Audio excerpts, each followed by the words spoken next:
When you boil it down to the basics, it seems to me that so many people are just needing two things. One, the courage to start, and two, the discipline to keep going.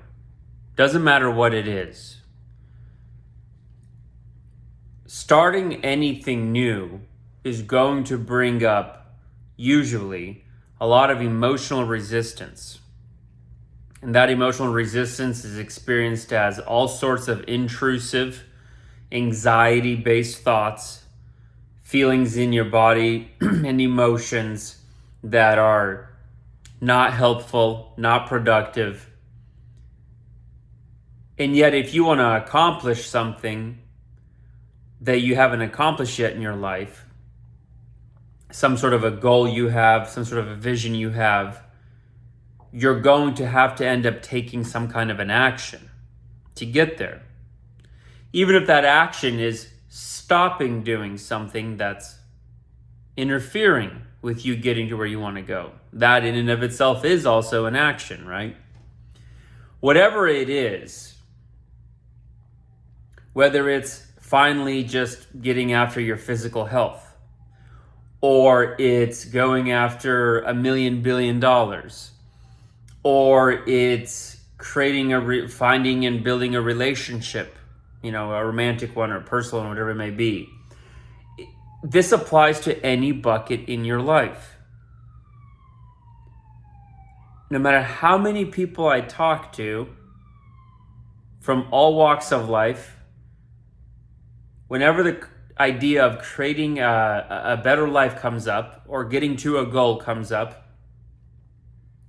it seems that two common denominators between everybody who isn't accomplishing their goals consistently and isn't going after their dreams consistently, it kind of just boils down to two things: the courage to start and the discipline to keep going.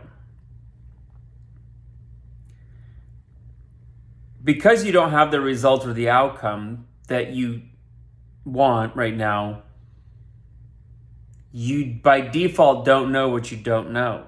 I've said this before in many other videos.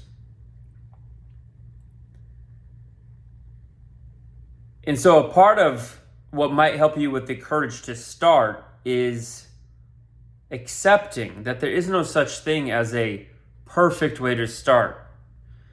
Because I can almost dang near guarantee you that no matter how good or perfect your plan is right now, when you actually finally start and then consistently keep seeing it through, I can almost dang near guarantee you that what's going to finally get you to your outcome and your goal is going to be different to some degree from the original plan or idea you had when you first worked up the courage to finally start.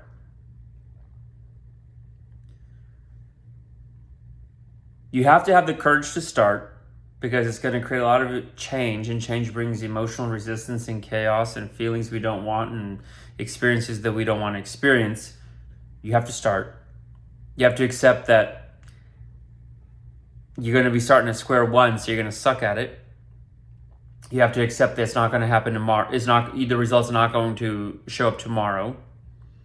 You have to accept that no matter how good your plan is, it's not going to be perfect, and that's okay. Just start, because you'll never find out what you do need to know if you don't start. And then the second part is having the discipline to keep going. And this is especially important on the days and moments when the feeling that you had, that you worked up, whether it was excitement, motivation, whatever it was. This is especially important on the days when the feeling that you had that finally gave you the courage to take action, when that feeling is long gone, right? Let's say you were feeling excited or happy or motivated. Maybe that lasted for a week or two. Inevitably and invariably, you're going to meet with some sort of resistance. There will always be some sort of internal resistance when pursuing something new. And it's on those days that discipline is what matters and what will make the difference between whether you actually get to experience the outcome that you say you want. So it's working up the courage to start, and then it's having the discipline to stick with it long after the feeling of starting it and doing it has passed. When I scan my own life, looking backwards at all the different things that I delayed on, procrastinated on, didn't get around to, completely missed the boat on. And when I scan through people's lives who I'm familiar with and close to, and I look at their lives too, what the common denominators are for me in all those examples are, if we had all had the courage to just start and the discipline to stick with it,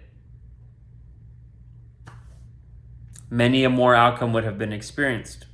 I don't say that with regret. I don't say that with any sadness. I say that as just simply like a clinical observation, as a lesson learned now that I can carry forward with me to the next thing, so that hopefully I don't fail to have the courage to start and then the discipline to see it through.